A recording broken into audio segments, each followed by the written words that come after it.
Welcome to the JAMODI podcast. We are all surrounded by amazing coaches and leaders. So let's get an inside look at not just what they do, but how they do what they do.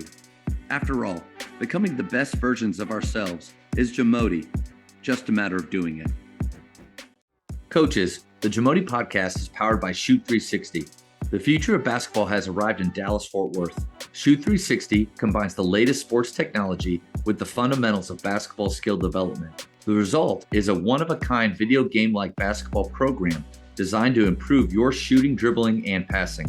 Visit shoot360dfw.com to learn more and register for your free 1-hour workout evaluation. Shoot 360, the future of basketball is here. And this is such a fun talk that you and I are getting to have right now, because even though you're at the college level and I'm at the high school, we're going through changes at the same time. And it'll be interesting. Like, this should come out in July, right at the beginning of July. So we're about 5 weeks away from this airing. But at this time, you've taken on that role at UMHB. And then I've also taken on a new coaching job at Midway High School. We're both going to Central Texas. Heading back to Waco is not something that I really would have. I mean, even a month ago, it wasn't on my radar to do that. So, like, you're following what you feel like is God's plan for you and your family. And Jan and I are doing the same thing. I would imagine, by the time this comes out, people have already seen the change that you've done and that I've made as well. And if you don't mind, I would kind of love to share just a little bit of, like, the similarities with your story and mine. Sure, absolutely. You good with that? Yeah, for sure. Because this is all about you, so I don't want to steal the thing. But no, for those guys that have listened to this for now, I mean, this is the year 4 of the podcast. So getting to do this that long is a humbling experience. The fact that people want to come on and talk with me, and that it would continue. So I've been at Faith for 12 years, and coming out of McKinney High School 13 years ago, I had decided not to go for any more or look at really any head jobs at that point, and was just going to stay at McKinney another year. And then somebody told me, "Hey, you got to check out Grapevine Faith." And I was like, "Oh, is that a private school?" I didn't even think about doing that. But man, I looked online and I saw what the school's about, and I felt this punch in my gut of the good kind, like saying, "This is it. Like, this is what's next." And then, like you said, when I came on campus that day for my interview at Faith, I just felt this peace that surpasses all understanding. Like, because to me, this was a world, the private school world, that I didn't know. I didn't have really any connections there. I had connections in public school and had done that for 6 years, played at the Colony High School. And so this just seemed foreign, but man, it seemed so right.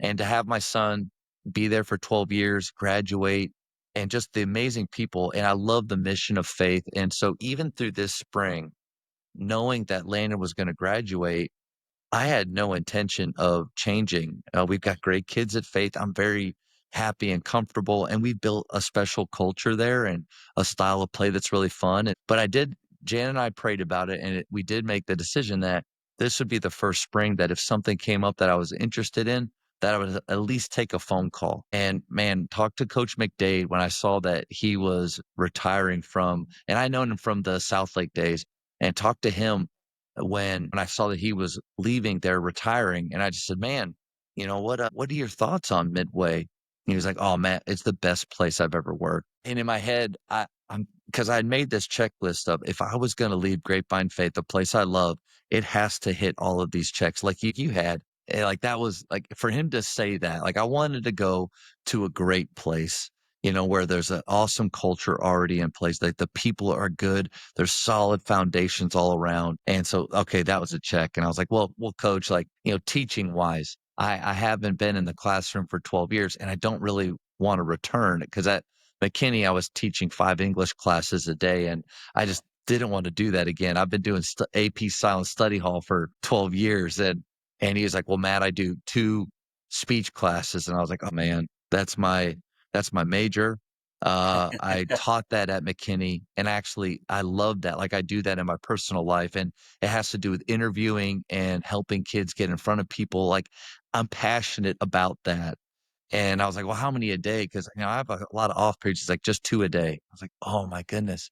So I get to be with basketball players twice a day, do 2 of those, and I have time to run a program.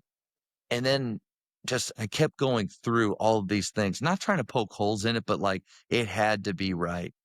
And when I stepped on the Midway campus to meet Coach Shelton, I felt that punch again. At that point, like you just have to be faithful. You just have to say yes. And because there was a big part of me that like, why would I leave faith?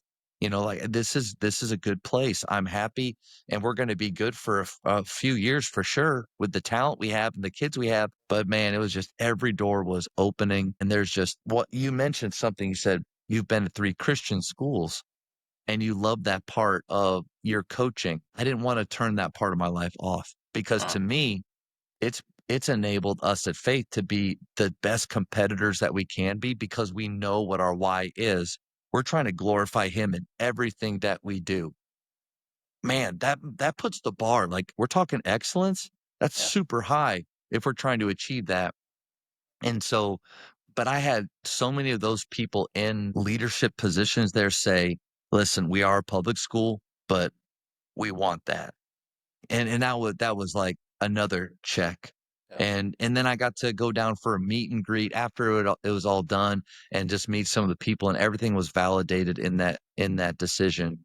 And so for people like that, are wondering like, wow, like 5A TAPS private schools say UIL public, like I'm going to approach them the same way of the culture we're going to try to build. And I know what my why is now, even more than I did 12 years ago, but all going to back, I think you and I are in the same boat of we're being faithful and taking a path that we really didn't see. Like when you went Yeah. to Oklahoma, you didn't think Yeah. you'd be in the 254 again.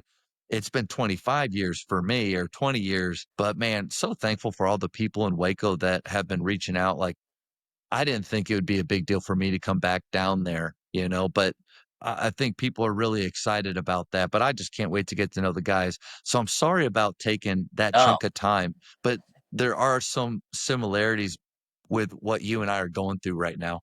I love the fact you talked about, like, you kinda had a list in mind, and for me, we did as well, and what it helped was during my time on campus, on the interview, I was able to be really specific with my questions. When you already have kind of a general idea of what you want to accomplish in your next job or next path, then you can really get specific with your questions. So during my campus tour, they had me with the men's soccer coach, and he told me right in the beginning, he said, "Look, Sam, you can ask me anything, and my promise to you is I will shoot you straight." And he said, "I will be honest with you. So any questions you have, whether it's, hey, what time do coaches expected to come in the office? Or hey, I want to live in Waco and I want to commute 30 minutes to Belton. Is that possible? Or, what are the biggest rule differences between D1 and D3?" And so I was really able to feel a sense of peace and comfort after the interview because I was able to ask those specific questions during the interview and leading up to it. And then having known different mentors that have worked at UMHB and worked for those ADs and those staff members, and for them to say, "Sam, you would be an incredible fit. You really need to think about this and pray about it." Like having those mutual friends that have gone that path as well and know some of the same people, and to be able to say, "Hey, what you're looking for in your next job is why people go Division 3, is because they really want to have a great work-life balance with their family." Balance. And so for that, even for, a small thing that the athletic director did at the very end of the interview was he said, "Hey, I want your wife to join us in the last meeting." And he just said, "Hey, Trish, what questions do you have as a Wow. wife, as a mom, as, someone who's in this together?" And that really went a long way with me and with her. And he brought in the women's head coach who's a mom and a wife, and she was able to talk through the different points about, hey, being able to be there and be there for your kids, and also be what you need to be for your players. So that was big. And that's kind of what I took away a little bit about what you said, having those checks that you go through because you were specific in what you were looking for and what you knew was important to you. And so that I think is important as you go through that next job phase, is knowing, hey, what is important to us as a family and how does this next job answer those questions? I think you should do that. Any coach should do that, even if they're not looking to change jobs, right? Like let's just say you're going into your next year at the same place. Man, what's your checklist of just like the perfect situation for you? And so maybe you're coming off of a tough year, and making that checklist will give you gratitude because of all of the amazing things, or maybe you do go through your checklist and you realize I'm not being fulfilled like where I am. I give all the credit to Jana for that exercise because I hadn't had that list together because I wasn't even looking. I wasn't thinking of doing that. And so many things lined up and all those checks. And you mentioned something too about, like, if you don't have a checklist like that, you don't really know what you're looking for. And a Kelvin Sampson quote is like, if you don't know where you're going, any road will take you there. And I think, again, like, if you want to make a transition to a new place, or you're just going through like reevaluating where you are, man, what are those things? And I would think like this checklist that I made, I mean, faith covered a ton of those, but there were some things that maybe I realized, wow, I didn't really know that I wanted those at this point, or that was something that I felt like was holding me back a little bit, or I was wondering if another job could fulfill that. And then something else encouraging too is just if you're changing for different reasons, right, than me, but no matter the circumstance, like, you may start to think that, man, there's just not a place that really checks all those boxes. I believe that there is. You just may have to look in different levels, different places, and maybe going back to Waco, the 254 that we just never thought. But no, I love that story of you've been faithful at the places you've been really since 2004. And to see this opportunity open up for you, man, super cool. Yeah. Yeah. Well, it has been. The journey's been fun, and I'm excited about the future because, at every level, kind of when I first got to college as a manager for Coach Drew, I had my mind to be a high school coach because that's what I had experienced and what I thought would be really cool. And it was kind of validated that first year because I got there and I'm like, man, what I love about coaching is the competitive side, the game planning. You're on the court, you're competing. I say that's like 5% of Coach Drew's job uh, at the Big 12 Division One level is the actual meat and potatoes of it.